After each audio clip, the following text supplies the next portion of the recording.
So we missed a week on this show, but luckily Dame and Harden waited for us. The consensus is that Dame will land in Miami, and as of now, Harden has the best odds to land with the Clippers. Would either move really matter in the end, or would both teams still fall to the Nuggets or even your Lakers? Well, listen, I'm not sure Harden's leaving. Joel Embiid still wants him. Harden was at Michael Rubin's white party in the Hamptons that I assume you were as well, Diora. Hanging out with Embiid, and Embiid, Harden, and Tobias Harris, I think Maxey as well, were all there together. But if Harden were to go to the Clippers, I don't think that makes the Clippers contenders. I think the Clippers are a fake team despite, as great as Ty Lue is, because of Kawhi, I don't think they have a great basketball culture there, and the injury concerns for them are the highest of anyone in the league. So take that out of it. Dame is going to go to Miami. The number of people pulling against it is baffling to me. And I've tried to talk about this on TV, and I know it has made some people angry. I am not taking a shot here. It is just, to me, an accurate and fair reading of what's going on.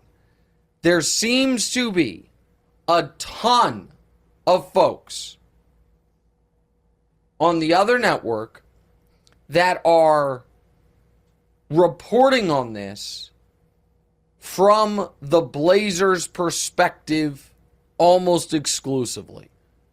What the Blazers want, what Miami would need to do, what other teams would need to do, the Blazers' position of power, all of this, which is fine, but it does warrant mentioning to the audience, and I'm not saying they haven't, but I think a lot of the audience doesn't know or doesn't remember that the number 2 at the Blazers, the guy beneath Joe Cronin, Mike Schmitz, has been there for a year.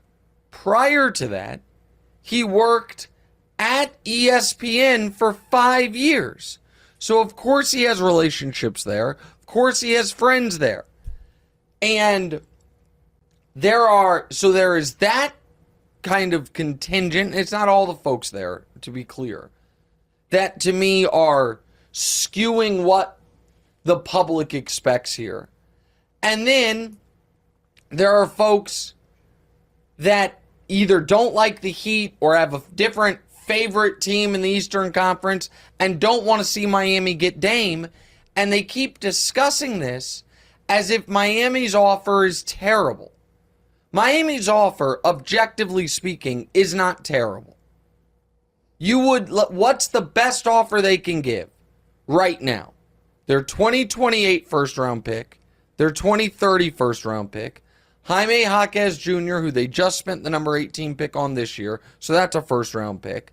Nikola Jovic, who they spent the 30th, but a very late first round pick on a year ago. Call that a half a first round pick, but a guy who has played well in Summer League, looks like he has upside.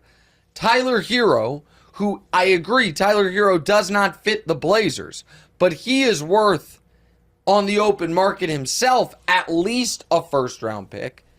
You could potentially include Caleb Martin. Probably going to be including Lowry for salary purposes. If not Lowry, Duncan Robinson. That is not a terrible trade. It's not 125 cents on the dollar. It's certainly not the Gobert trade, but it's not a terrible trade. But here's the more important piece. It's the only god dog trade there is right now. Boston is not trading Jaylen Brown, and the Sixers thus far have been unwilling to move off Tyrese Maxey. So if there are no other trades, it is the best trade, even if it's not a great trade. Now, Joe Cronin came out this week and said, we're fine with this going on for months. I don't believe you. I do not believe there is any realistic chance that Damian Lillard is on the Portland Trail Blazers game 1 of the season. They have too much of an opportunity to just give the keys to the car to Scoot, let it become his franchise, they're not going to have this Dame thing drag on. So I understand folks want Portland to have more leverage than they actually do. But Dame's agent, Aaron Goodwin, has done a good job making it clear to other teams that Dame does not want to be there. So therefore, other teams have not given up their best offers. A team like Utah that people thought might be a real player in this has not been, and Utah doesn't have the open cap space anymore, so they'd have to match the salary, which is not that easy for them. The Spurs thing was always make-believe, in my opinion. Running out of teams. So Minnesota's an interesting one. I said that on TV a couple weeks ago. Karl Anthony Towns and Dame. A flip-flop there. But it doesn't look like Minnesota is intrigued by that. So, I don't know. I think Harden might stay, and even if Harden goes to the Clippers, they're not a contender. But if Miami got Dame, Miami won the East this year without Tyler Hero, without those future picks, because they're future picks, and they would be adding Damian Lillard. Of course they'd be the favorites in the East, and absolutely they could beat Denver, and absolutely they could beat the Lakers with Dame, Jimmy Butler, and Bam Adebayo. That would be an excellent top three guys to go alongside the best coach in the league. Hey, thanks for watching. Hit the subscribe button to get more from the show, and make sure to click the bell to get notified every time new content drops. Check out full episodes of What's Right wherever you get your podcasts, or just click the link in the description below.